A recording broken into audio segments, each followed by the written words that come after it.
এখন আসেন খুব সরল কথা বলি যে আমরা যারা মুসলিম আছি, কোরআন কেন্দ্রিক আমাদের কি কাজ করা উচিত, এই রমাদান মাসে আমরা কি করতে পারি, এবং রমজান মাস থেকে শিক্ষা নিয়ে সারা বছর এটাকে ধরে রাখতে পারি কিভাবে, এটাই মূল কথা। অনেক বেশি কথার প্রয়োজন নাই, মূল কথা কিন্তু অল্প। রমাদান মাসে আমাদের প্রথম দায়িত্ব হচ্ছে আল কোরআন পড়তে শেখা। আমরা কারা কারা কোরআন পড়তে জানি হাত উঁচু করে একটু। মাশাআল্লাহ, বেশিরভাগ মানুষই কোরআন পড়তে জানেন, আলহামদুলিল্লাহ।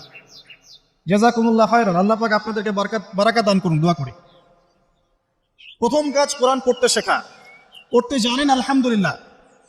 তবে আমি কিছু কথা বলি যেগুলো শুনলে হয়তো আপনার কাছে মনে হবে যে আরো ভালো করে পড়া শেখা উচিত। পড়তে শেখা খুব গুরুত্বপূর্ণ একটা কাজ, কিন্তু যেমন তেমন করে পড়তে শিখলে হবে না, মদ মাখরাজ তাজবিদের সাথে পড়তে হবে। যেমন একটা অক্ষর আছে কফ, বড় কফ, যেমন কফ দিয়ে একটা শব্দ আছে কুল। আপনারা সূরায় পড়ছেন নামাজে কুল হুয়াল্লাহু আহাদ, তাই পড়ছেন না? তো এই কুল শব্দের অর্থ হচ্ছে বলুন। কিন্তু আপনি যদি কফ এর মাখরাজটা ভুল করেন এবং কফ না বলে আপনি ছোট কাফ পড়েন এবং কুল না পড়ে আপনি কুল পড়েন, বলেন যে কুল হুয়াল্লাহু আহাদ, তাহলে অর্থটা পরিবর্তন হবে। অর্থ দাঁড়াবে খাও আল্লাহ এক এবং অদ্বিতীয়। আমি কি বুঝাতে পারছি? শুধুমাত্র কফ এর উচ্চারণ সঠিকভাবে না করার কারণে আপনার অর্থ পরিবর্তন হয়ে গেছে, বলো এর জায়গায় খাও অর্থ চলে এসেছে। আপনি করছেন আল্লাহু আকবার, আলহামদুলিল্লাহি রাব্বিল আলামিন, এই তো আপনি পড়ছেন আলহামদুলিল্লাহ। শব্দটা কি? আলহামদুলিল্লাহ। এই হা এর মাখরাজ কোথায়? হা এর মাখরাজ কোথায় বলেন একজন? কণ্ঠনালীর মাঝখান থেকে। এখান থেকে আপনি উচ্চারণ করছেন আলহামদুলিল্লাহি রাব্বিল আলামিন। অর্থ দাঁড়াচ্ছে সমস্ত প্রশংসা জগৎসমূহের রব আল্লাহর জন্য, ঠিক আছে? কিন্তু আপনি এই হায়ে হত্তির জায়গায় যদি হায়ে হাওয়াস পড়েন, যার মাখরাজ অন্য জায়গা থেকে, আপনি পড়ছেন ফর এক্সাম্পল আলহামদুলিল্লাহি রাব্বিল আলামিন, যেমনটা অনেকেই পড়ে থাকে। কেমন আছেন? আলহামদুলিল্লাহ ভালো আছে, তাই না? কেমন আছেন? আলহামদুলিল্লাহ ভালো আছে। তো আলহামদুলিল্লাহ না বলে সে বলেছে আলহামদুলিল্লাহ। ওই যে হায়ের উচ্চারণ পরিবর্তন হয়ে গেছে, এই কারণে অর্থ পরিবর্তন হয়ে দাঁড়াবে যে সমস্ত নিন্দা আল্লাহর জন্য, যিনি জগৎসমূহের রব।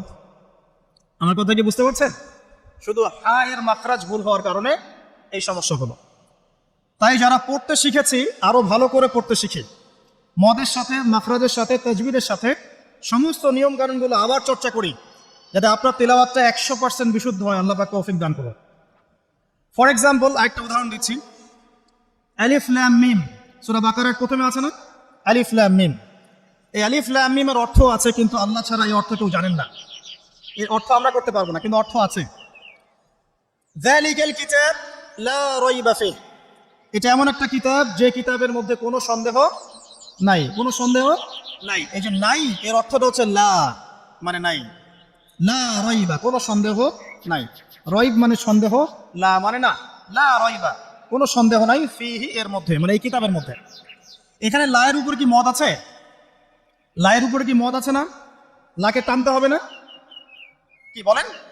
লাকে টানতে হবে না? লাকে টানতে হবে, লা রাইবা ফি, লাকে টানতে হবে। এই যে বলি আমরা লা ইলাহা, লাই টান নাই?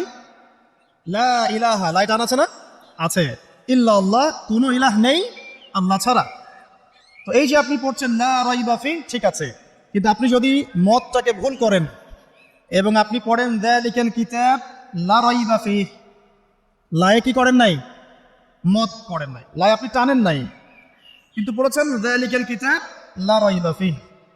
অর্থ কি হবে? অর্থ হবে এটা এমন একটা কিতাব যে কিতাবে অবশ্যই সন্দেহ আছে। আমি মনে হয় বুঝাতে পারছি না। তখন অর্থ দাঁড়াবে এমন যে এটা এমন একটা কিতাব যেই কিতাবে অবশ্যই সন্দেহ আছে। যদি আপনি লাই টান না দেন তাহলে অর্থ পরিবর্তন হবে। আপনি পড়ছেন কুল ইয়া আইয়ুহাল কাফিরুন, বলুন হে কাফেররা, লা আ'বুদু, আমি ইবাদত করি না, মা তা'বুদুন, যার ইবাদত তোমরা করো বা তোমরা করছো। এখানেও লায়ের মধ্যে মদ আছে, লা আ'বুদু মা তা'বুদুন। কিন্তু আপনি যদি মদ না করেন, যদি পড়েন কুল ইয়া আইয়ুহাল কাফিরুন লা আ'বুদু মা তা'বুদুন, অর্থ কি হবে? বলুন হে কাফেররা, বলুন হে নবী হে কাফেররা, আমি অবশ্যই তার ইবাদত করি যার ইবাদত তোমরা করো। নাউযুবিল্লাহ। আমি কি বুঝাতে পারছি ভাই?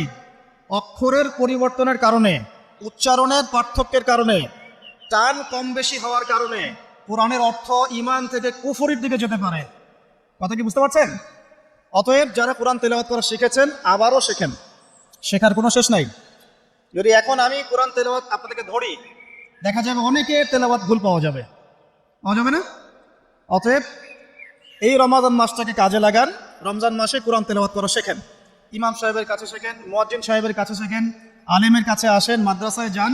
যদি এগুলো সুযোগ না থাকে, অনলাইনে অনেক কোর্স করানো হচ্ছে, অনলাইনে কোর্স করেন। সবচেয়ে ভালো হয় মাদ্রাসায় গিয়ে পড়লে। যদি মাদ্রাসায় পড়তে না পারেন, অনলাইন অফলাইনে কোর্সের মাধ্যমে শিখেন। আপনাকে শিখতে হবে, যে কোনো নিয়মে হোক শিখতে হবে। নুরানি পদ্ধতি বলেন, বৈজ্ঞানিক পদ্ধতি বলেন, যে নিয়মেই বলেন, আপনাকে বিশুদ্ধ করে শিখতে হবে। এবার শিখে ফেললে আপনি কি পাবেন? খুব সংক্ষেপে বলছি। শিখে ফেললে আপনি কোরআন তেলাওয়াত করবেন নিয়মিত। আমি পরামর্শ দেই, প্রত্যেক দিন 1 পারা করে পড়েন। প্রত্যেক দিন 1 পারা, তাহলে 30 দিন 30 পারা পড়া হবে। প্রত্যেক মাসে একটা করে খতম দিতে পারবেন, আপনি বছরে 12টা খতম দিতে পারবেন।